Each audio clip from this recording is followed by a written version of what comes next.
about navigating open enrollment. This is a really important time of year for people who are making coverage decisions, and we wanted to give you some insight into this. We've got, just a really wonderful partner in this, Casey Mean, and I'll introduce him in a sec.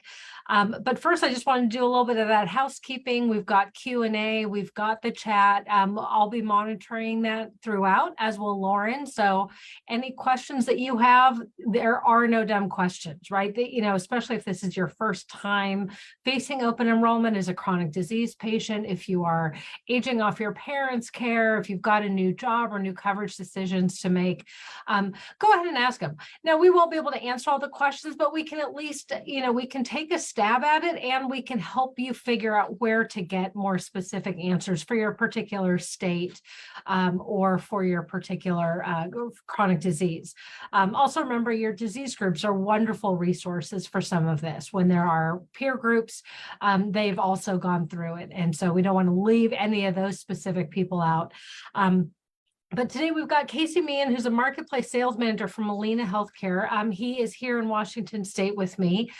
He's a friend of a friend, and we appreciate that he is making time to do this during, an incredibly busy season for those folks. And we're usually a policy advocacy organization, and we think about state law and federal law and regulatory issues. We're going to set that aside for today. We're not going to put Casey under the spotlight for that. We really want to talk about how individuals should make sense of the nuts and bolts of their own health coverage.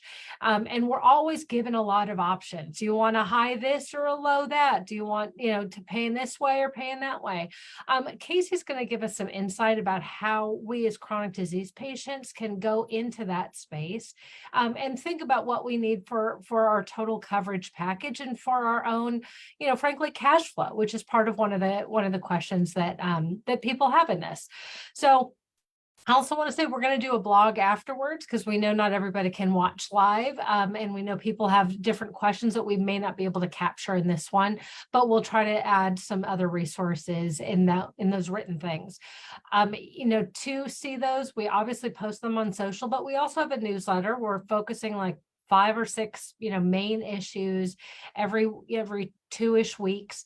And you can sign up for that on our website, and Lauren will post that, post the link and website afterwards. So if you just want to keep up on some of these resources and questions, we want to be your source for information. So there, I will pause there. And again, Casey, thank you so much for making time to do this with us today. I know it's a crazy season, and I'd love to hand it over to you so you could talk a little bit about what you do and what Molina does, and what brings you to this work. Yeah. Thank you for the introduction, Mary Kay, and really happy to be here today. A few things that are near and dear to my heart. We'll get into that later as we go through our conversation today. But yeah, so I manage the marketplace enrollment for Washington State for Molina Healthcare. For anybody that's not familiar with Molina Healthcare, we are a managed care organization, meaning we provide government-sponsored insurance. And we have 3 product lines: Medicaid. We currently have about 1 million Washingtonians that are enrolled on our Medicaid plan. So that's by far the most popular plan and what we are most known for. Then we've got our Medicare, for 65 plus, a lot of dual eligible, so people that are on Medicare and Medicaid.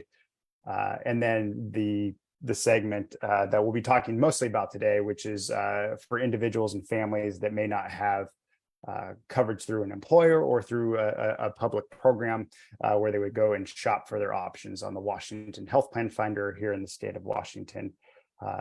Known as Marketplace. So as Mary Kay alluded to, open enrollment is it's quickly approaching. November 1st through December 15th is the first run where you can shop and compare your options and secure coverage for January 1st. Open enrollment does extend through January 15th. So different timeframes there. But I'm here to happy to answer any questions about benefit designs, comparative analysis between health plans, et cetera. in my previous life, I've been with Molina for 5 years now, but I was a broker. So I specialized in helping folks like yourselves who are on the call today view, compare, shop their options, and ultimately secure health plans that fit their needs best. Okay, see, in that, I just want to pull that out a little bit. So you work with individual patients, or have worked with individual patients and individual families trying to get the right kind of coverage for whatever their income and illness needs are. Correct. Yep. So I did that for about 5 years prior to joining Molina. For 2 of those years, I managed an enrollment center with the Washington Health Plan Finder. So in that role, yeah, we saw people from all walks of life, from high income to low income to medically needy to not, and everywhere in between. So got a pretty wide, diverse background when it comes to assisting people through the health enrollment selection process. For those who are outside of Washington, do you mind explaining a little bit what Health Plan Finder is, so that maybe they can find, the equivalent in their state, if there is Yeah, one? absolutely. So each state has the ability to set up their own health insurance exchange. It's growing in popularity. I think it started with 13 states. I think we're up around 20 states. So it could vary from state to state. And then there's the national marketplace exchange, which is healthcare.gov, which if you've watched any sporting event in the last month or so, you've probably seen a healthcare.gov ad. So even if you do go to healthcare.gov and you are shopping for options in a state that has a state-based exchange, it will direct you to the appropriate website where to review and ultimately complete your enrollment. So you find the insurance companies that are offering plans in your area. So that also narrows down the question of, is my doctor covered? Is my local hospital covered? When you go to a state-based exchange, you're going to find that. Correct. Yeah, and I think every carrier such as ourselves has a variety of resources through provider online directories and formularies, but the respective exchanges also have those built into their platforms in one degree or another. They'll sometimes, in Washington, they do have a system that enables you to check for prescription drugs and also to search for providers.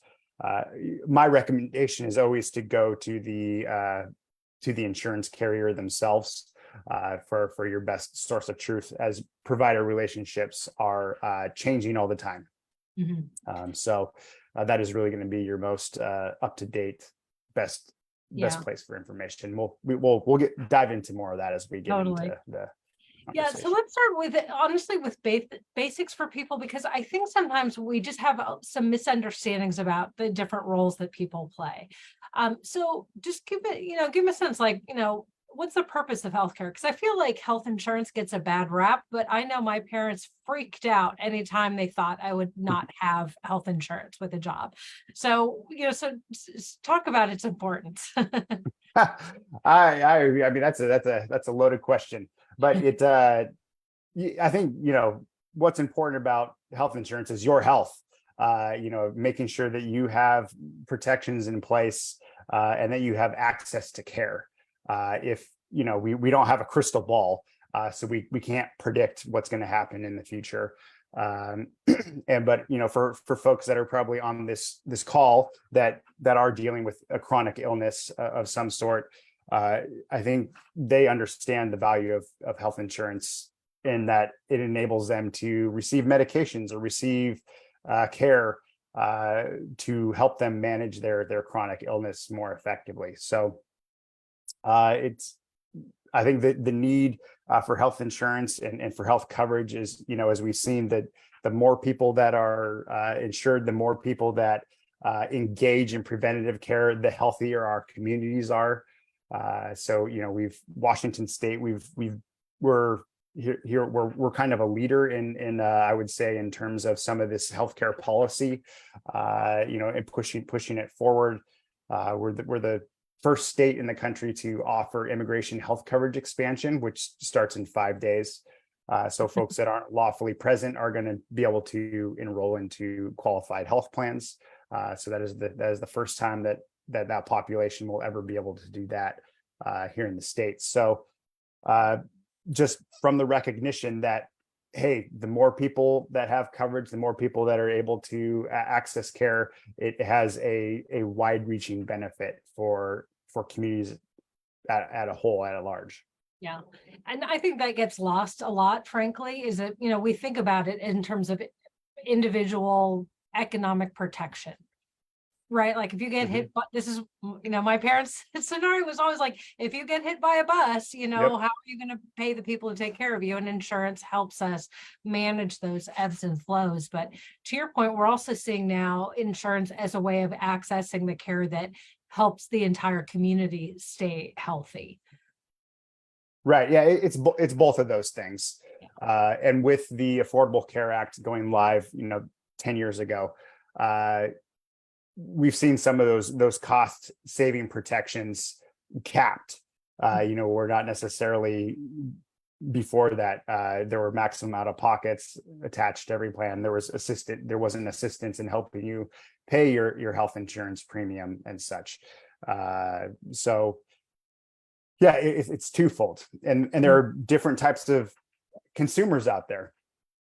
So, for folks that are, have coverage through an employer, you may not have a full swath of options. If you work for a very large employer, such as myself, you'll have 2 or 3 different options to choose from. If you work for a small employer, you probably got one option to select. So in the individual market, you've got lots and lots of options to choose from, and it's more a la carte. So it's more customized to your specific needs. So you can be on, either end of those spectrums. You can shop for a plan that just is very low premium, that basically covers you in the event that you get hit by a bus and end up in the hospital. The other end of the spectrum are, you can enroll in plans that help you manage your care if you have high prescription drug costs, or you have ongoing physical therapy, or hey, I'm having a knee replacement that needs to get done. What plan is going to maximize my dollars spent? So you can plan for those things more accordingly. Yeah. Well, that's a good setup. And let's start to think about some of those factors that we should take into consideration as patients. I mean, one that I hear a lot from chronic disease patients is, I finally found the right doctor. And I want to make sure that my doctor and her care team that I can always have them and they are in my network. So when people talk about in network, what does that mean? Sure. So in-network means that the respective health insurance carrier is contract or in partnership with X provider or X doctor. So, for example, Molina Healthcare, some of our large partners in the state are the University of Washington medical system. So if you have a doctor who's a specialist in the University of Washington medical system, you would know that if you selected Molina Healthcare, you would be able to continue seeing that provider at UW. Mm-hmm. And why would a doctor be in one plan or in one network, but not in another network? Contract negotiations, right? It's money, right? So that is the crux of the issue is, every carrier like ourselves, we want to deliver high quality healthcare, and we also want to deliver it at an affordable price. And in order to do that, we have to manage our provider relationships effectively, which means, we have to come to the table with them and find a rate that we agree upon for all the services rendered and all the medical codes. And it goes both ways. Sometimes we're unable to meet what the provider is asking for. And other times they're unable to meet what we're asking for. So that's why oftentimes agreements aren't made when you're building a provider network. Mhm. Do some providers not take insurance at all?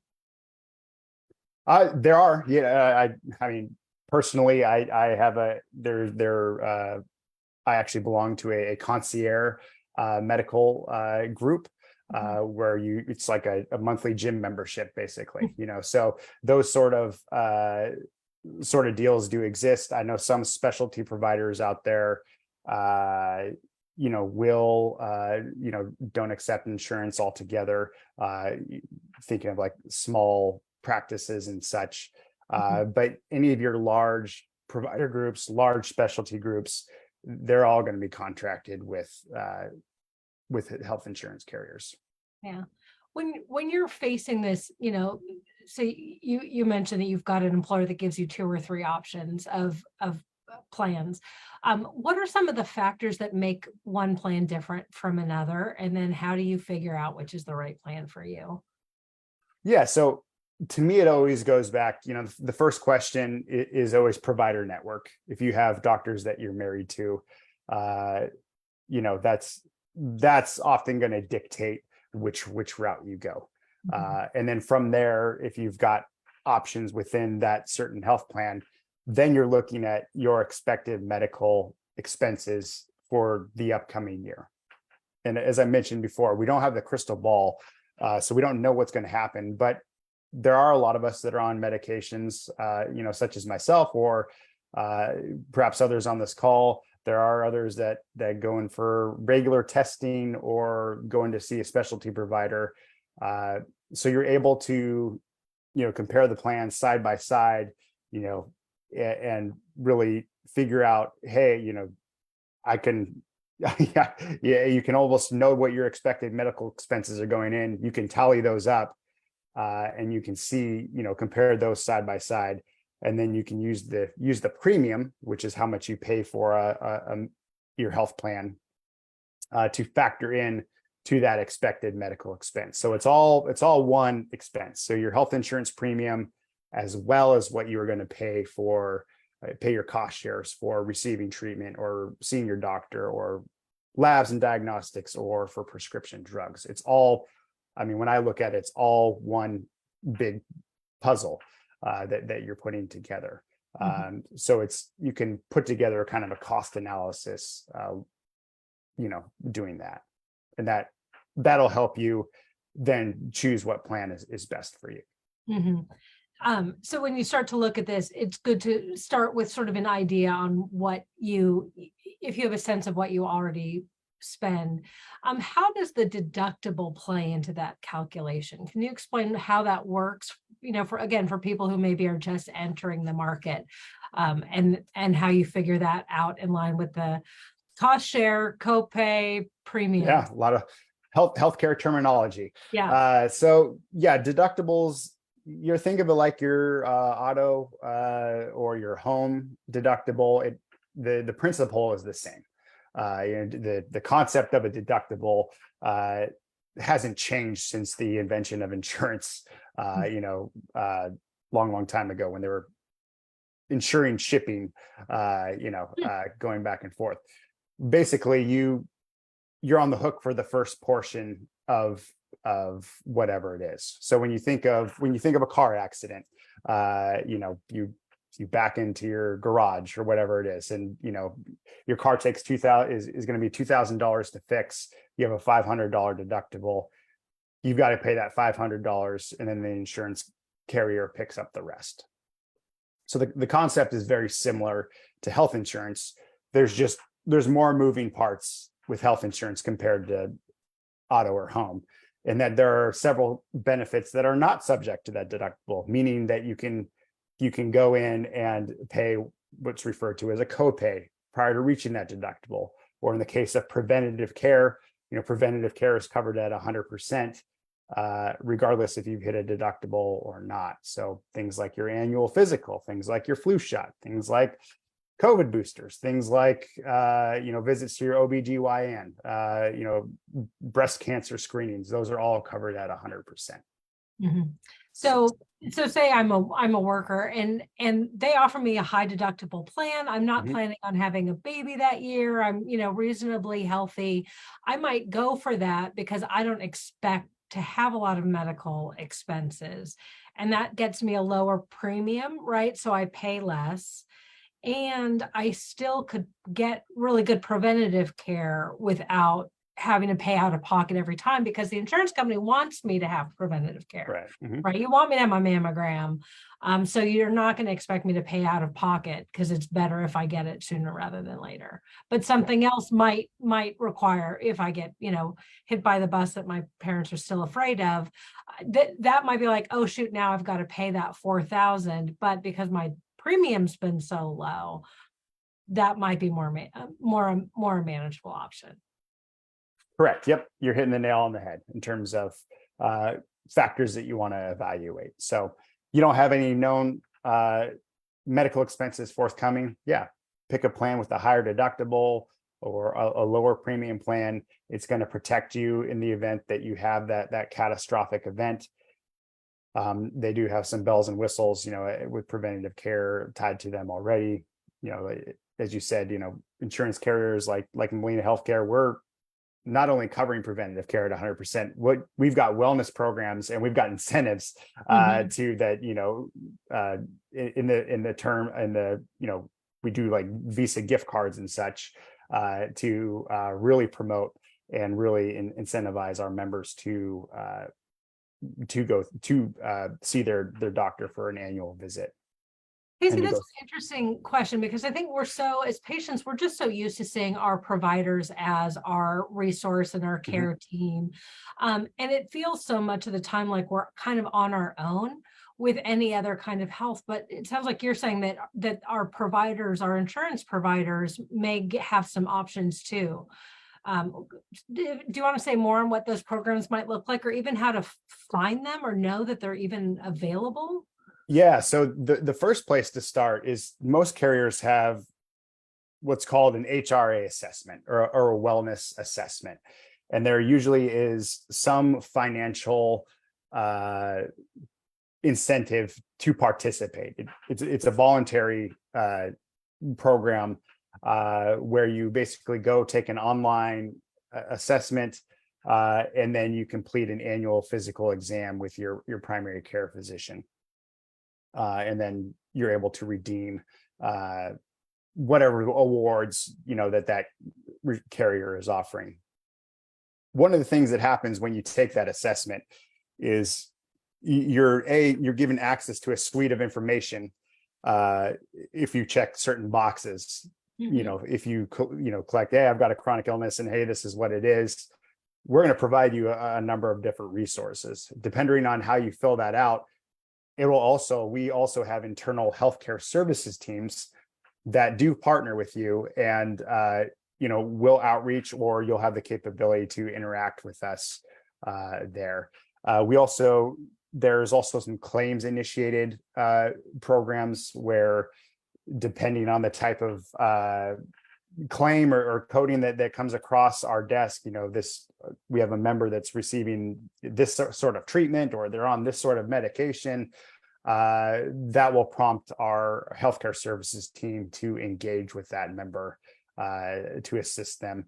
And assistance can be widespread from transportation to and from, it can be helping them shop for prescription drugs. Hey, I've been going to the Safeway down the street for 40 years. Well, actually, if you go to Costco, you're gonna save $100 a month, or those sort of things. Just a wide variety of programs that our healthcare services team can introduce and help people manage their care more effectively. Mm-hmm. One of the things that comes to mind, just because we've got a good number of people managing diabetes in our ambassador group, is the importance of food and good nutrition to managing conditions. And maybe there's some resources there too, sort of related to at least nutrition, if not food support. Yeah, we do have a lot of resources there.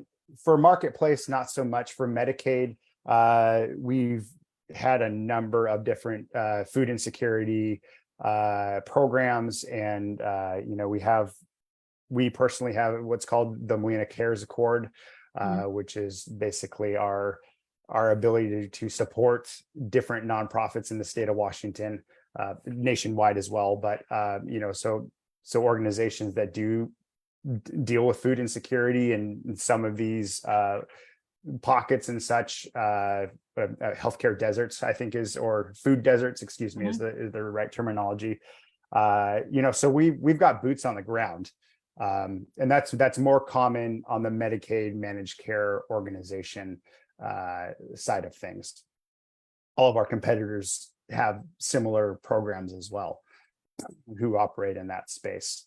But yeah, I mean, we're quick to respond, when there's a national disaster of some sort, a natural disaster of some sort. So, here in Washington state, we're burdened in the summer with wildfires.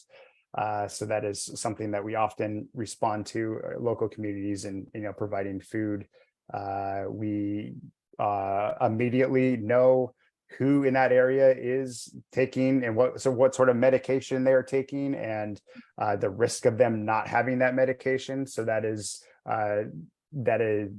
a manual outreach process that we do. When there was a natural disaster where there's displacement from the home or evacuation, that could impact taking your insulin, or whatever it may be. So there's a lot of safeguards that we have in place, and from that many other insurance carriers do, and that's, I mean, this is kind of a responsibility of being a public steward of funds. We provide government sponsored insurance. That means we get paid by the government, right? That's how we provide the services we provide. And we've got over 1 million members across our 3 product lines here in Washington state. So almost 1 out of every 7 Washingtonians here is on Molina Healthcare, and about 5.2 million members nationwide. So in the markets that we are in, we're pretty responsive to those sorts of needs. Well, so if you are, again, facing open enrollment, and feel free to speak out of your own experience with, your own disease management, do you figure out first, like, the network question, or do you figure out the cost question? How do you tackle those sort of separate sets of options? Yeah. So when I was a broker, we had a running joke that people are married to their dentist, but not to their doctor. It's somebody, if they go to the same dentist, they go to the same dentist forever, and it's they do not want to change. But the doctor, they're more willing to move. But still, to me, it's always about that provider relationship. That's more common than not. I think that's where we start. A lot of plans, we're going to standard benefit designs. California has standard benefit designs, healthcare.gov, which we talked about already, meaning that the plan designs themselves, so the copay for generic and brand name and specialty meds, it's all this, it can be all the same regardless of the insurance carrier that's offering them. So I think, and there is a national push to move to standardized benefit design. So that might simplify things for people who are. It's going to simplify. So to answer your question, is right now it could be either or. It could be cost if they're willing to move, or it could be provider. In this short future, I'm talking about 2025. Right. We may see situation, market to market, where benefit design will be the exact same. So that will take it out of the equation. So you won't worry about what the cost share is, because you won't have an option, for better and for worse in some cases. So then you're going to be more focused on providers, value add propositions that the carriers offer in a litany of other items as well. Yeah. So. How does like medication factor into that? Like, if you're on something that is really working for you, how do you make sure that you can still get it under a new plan? Like if you go to a new employer, for example. Yeah, so I think every carrier publishes their formulary. That is public information that can be accessed on every carrier's website through ours. You can, there's a search. There's also a PDF document that gets updated annually. So where you can see and search and see what tier it falls into, and then what the associated cost share is for that, depending on the plan that you're looking at.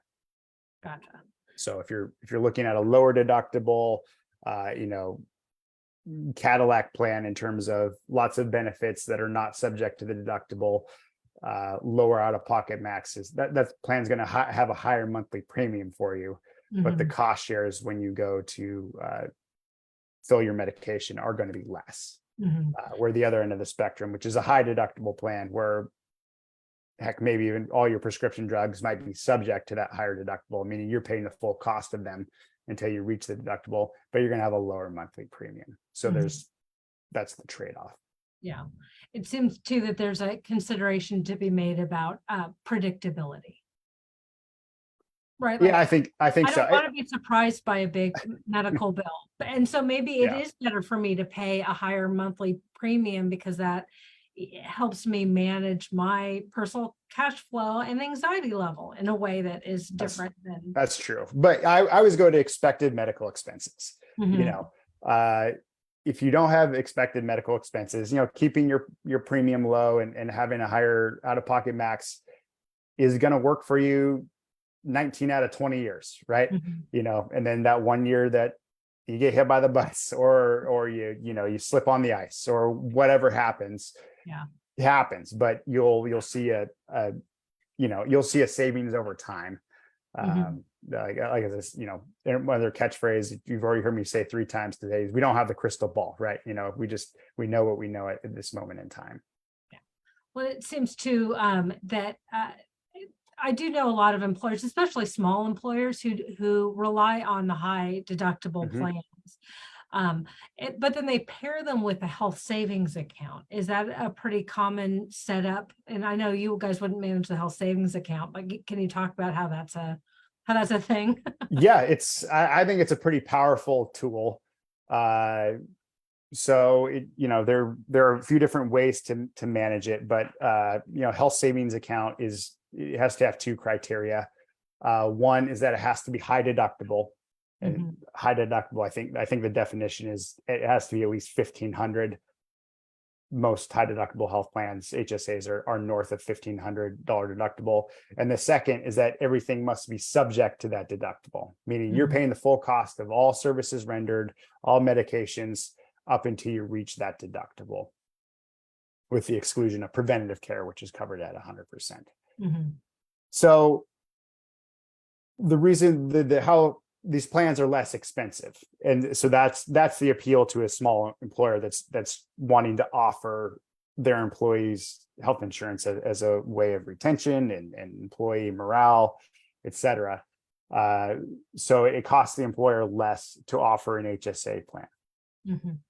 What they can then do is they can pair that with either an HRA, which is a health reimbursement arrangement, where the employee submits medical expenses that are reimbursed by the employer, or what is more common is that they help you fund an HSA health savings account. So that's how the 2 work, where you basically you can contribute an amount annually. I would have to check. I think it's 5,000 or 5,350. I don't know what the contribution is for 2024 off the top of my head. I should know. Well, that's a tax thing, right? Correct.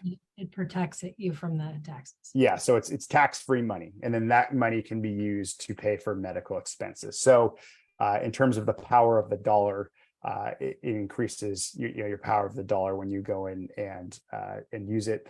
And ultimately, it's not a use it or a lose it situation. So it can sit in a very small interest-bearing account forever. And then once you turn 65, those funds can be used for a multitude of different ways. So for Medicare premiums, there's a full list of things that you can use them for once you turn 65. Yeah. Well, that's a great resource too, since you don't know what year you're going to have big medical expenses sometimes. Right. And then you have then you're just building up this bucket over time. So I myself personally, I am on an HSA plan. Both my employer contributes to it, I think quarterly, but I also contribute to it monthly out of my paycheck. And like I said, it's tax-free money, and we're just dropping a little bit into that bucket every paycheck, and it grows substantially over time, and then it's less of a financial burden or impact if and when something does occur that that would require a kind of a catastrophic event or surgery or some kind that. How does Social Security disability insurance fit into this larger picture? Because I know some people really depend on that for care, but I don't think it's insurance necessarily. Could you talk about it? No, I mean, there's a timing mechanism from when you start receiving SSDI and to when you are eligible for Medicare. So it's a 2-year waiting period, basically. So for Medicare, it's 65 plus or disabled. So so you can be any age, but there's basically a 2-year waiting period, and people that are receiving SSDI, that is usually the indicator that, hey, this person is unable to work, so they receive SSDI, and that helps them cover their expenses as they're waiting to basically get onto Medicare, start whenever after that 2-year waiting period. So they would be in maybe a Medicaid program with so SSDI. then they would probably be DSNP eligible, because SSDI is not a modified adjusted gross income. It's non-taxable income. So assuming that they don't have other sources of income, that would make them a DSNP eligible, which means they're eligible to be on Medicaid and Medicare at the same time. So if someone thinks that they might be in that category, probably the first stop would be the Social Security Administration at the federal level, or are there state resources that help guide that process? Yeah, I think the Social Security, I'm here in Olympia, which is our state capital. So the Social Security office is not too far from me. But yeah, each state, I believe, I could be speaking out of turn here. But I would, if you have a chronic condition that makes it so you are unable to work, that would be my first phone call, is getting that process started. Great. We got a question about it, and we'll get some more information from the Social Security Administration and put some helpful links into the blog afterwards. Do you have other advice for chronic disease patients? Whether they're eligible for Medicaid supported plans or whether they're completely on the market, what else should they be thinking of? Yeah, so I know we've talked offline about this, but for those of you that watching, I myself am a chronic disease patient. I have psoriatic arthritis, which is an overactive immune system, autoimmune disease that attacks my joints and creates pain, stiffness, etc. So it is so participating on this panel today or in this discussion is near and dear to my heart, because it is something that I am managing personally on a day-to-day basis as well. So I'm to speak from my perspective, and then I'll also speak from folks that I've helped with along the way. To me, there are lots of programs out there, and you mentioned at the top during the housekeeping remarks, that provide some level of assistance, whether that's emotional support, through a counseling group, or whether it's financial support through some of these pharmacy rebate programs through specific retailers. For example, so I take Humira, which is a self-injectable every 2 weeks, but I have a Humira savings card that I work with Humira, so they cover basically the any sort of my cost share that would be associated with filling that prescription, and then the insurance, and they're able to do that because the insurance carriers like Molina Healthcare or whoever it may be, because these are so expensive, they get paid from the carriers and are able to basically waive the patient's cost share. So it's a I think that's where to start, is identifying what sort of programs are out there, because then that can then help you dictate what sort of health plan selection you would choose. So I've already revealed that I'm on an HSA, but I take Humira. You take this really expensive drug.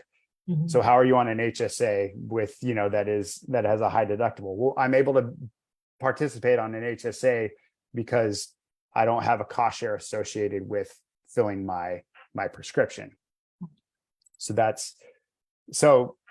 to me, that's the order of operations here when you're a chronic disease patient, is understanding what resources are available to you. If you're on a specific drug that doesn't have cost sharing help to it, mm-hmm. if that was my case, say if I had to pay for Humira, I would not be on the health plan that I'm on. I would choose a plan that had a lower out-of-pocket max, knowing that I'm probably going to reach it. So it would be a higher monthly cost for the premium, but ultimately my out-of-pocket max would be lower, so I would generate a savings annually. Mm-hmm. So going back to expected medical expenses. So, and that's the case with any sort of chronic patient that I've assisted over time. In terms of helping them manage their costs, and is just knowing what you can expect to pay for that specific medication moving forward, if there are programs available to you to help start there. Mm-hmm. We talk here at Chronic Disease Coalition a lot about big A advocacy, which we think of as sort of governmental advocacy, right? Going to talk to a legislative session. But also little A advocacy, which is the day-to-day stuff you have to do to advocate for yourself, Mm-hmm. right? And sometimes that's, with a provider, but it also seems like these are skills that we can use when talking to our insurance carriers about what other resources might be available, what programs they offer. You mentioned, the drug manufacturer, the treatment, providers, they also might have some cost sharing or cost relief available type programs. Maybe even state programs would be another place to look for the kind of support that we need, that maybe doesn't fit in those exact buckets of what the place does for us. Yeah, it's, so to me, the kind of what you're getting at is, financial management of it all. When I started in the industry 10 years ago, prescription drugs made up about 23% of every dollar spent in our total healthcare costs nationwide. In just 10 years, that's up to like 28, 29% now. So it is, the cost of prescription drugs continue to rise and continue to eat a much larger piece of the pie. So there are, and everybody is trying to figure out how to manage. Everybody in the healthcare delivery system is trying to figure out how to manage prescription drug costs more effectively. So yeah, there are resources everywhere. Molina Healthcare, we just launched a new program January 1st as of this year, which is called RX Saving Solutions, which is a really high touch program through a third party vendor, where you call in, they go through your prescription drugs, and they're able to find programs for you, and they're able to find assistance for you. So those sort of programs are becoming more and more popular. Like I said, it's brand new for us. We haven't even had it in place for since the first of this year, but you're seeing more and more of those sort of programs pop up because we need to find a way to curb the cost of healthcare, and prescription drugs is our biggest expense. And chronic disease management, these drugs that do wonders for us and enable us to in my case, move freely and do the things that I like to do. Without it, wouldn't be able to do that. But there's a price. They're expensive, but there are programs anywhere and everywhere to help people. So yeah, I would start with contacting your health insurance carrier, and they will have resources for you. And perhaps if that carrier is like Molina Healthcare, we actually have a third party vendor that we contract with that specializes in getting you, the patient, in touch with programs to help. And feel free to say this is really outside my lane, but I know one of the things that people really worry about is being scammed. So it might be, oh yeah, we'll help you find this other funding. Just give us a bunch of your healthcare information, or just, we'll bounce this right back to your credit card. It's going to be great. Do you at Molina, or just, do you personally know, like, here's some sort of scammy areas, or here's where to check, just so that you're not taking advantage of when you're sincerely trying to manage your costs, and like you said, like, maintain your access to the medications that allow you to work and take care of your family and take care of Yeah, I think you're pretty safe at calling the number on the back of your health insurance card. So if you're employed, 60% of Americans have coverage through an employer. Every one of those people have a member ID card to call the back. 30%, 40% are through a public program such as Medicaid or TRICARE. You've got an ID card for people to call. The remainder are folks that are either uninsured or 10%, which is the individual market that I oversee. Everybody receives an ID card in that market that has phone numbers to call. So that is trusted. I think the most popular scam right now, which is we've seen a lot of legislation around this, is around Medicare marketing rules. And it's become a big problem, and there are a lot of bad actors. So if somebody is calling you unsolicited to offer you a Medicare plan, that is a bad actor. So just know that you are people that operate in the Medicare space, which is 65 plus, to protect seniors. You have to have a scope of appointment.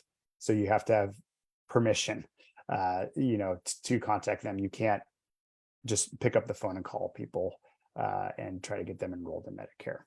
And then you've got to document it, and you've got to record the conversation and store it for X amount of years, and all these sorts of there's all sorts of pieces of legislation that passed in the last year to kind of help this. But I receive calls about, are you interested in, I'm nowhere near 65. So, so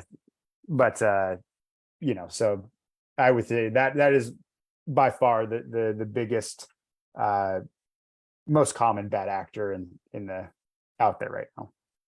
That's great to know. So if you qualify, if you don't qualify, or if you're a caregiver of somebody who qualifies, those are who should be paying attention to that kind of solicitation. Yeah. I would not pay attention to any of those solicitations. They're not legal. So, That is great. Well, Casey, my God, we are really at the end. So we've covered a ton of ground. Is there anything that you really want people to take away, or that we didn't cover, or anything you want to add? Yeah, I would add is don't be afraid to reach out for help in navigating your health insurance options. There's a network of brokers that are appointed with various insurance carriers that can offer you review your options, offer you advice, even make suggestions in terms of or recommendations in terms of what health plan that best fits your needs. There are also navigator groups that often operate out of various medical clinics. I think that's where they're more common now.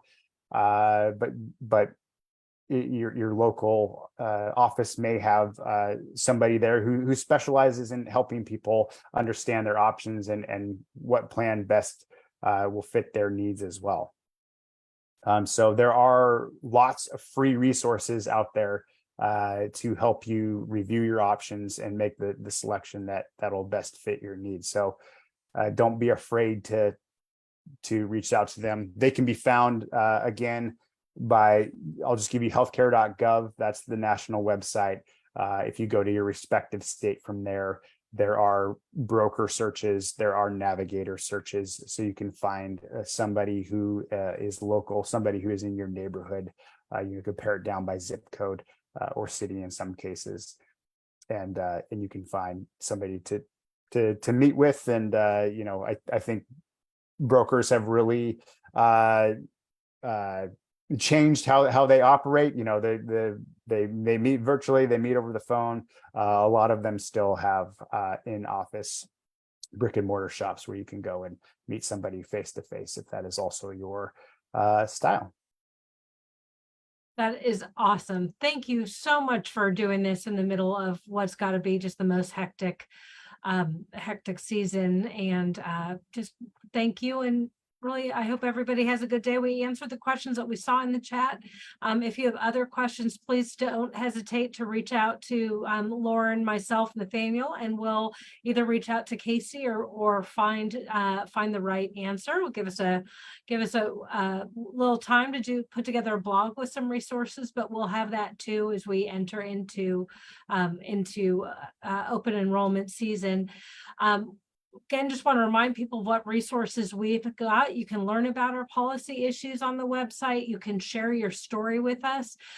Those are really helpful in terms of both helping us guide our policy work, but also helping us guide our education and our social media engagement. When we know where you're struggling, it makes it easier for us to talk about those things.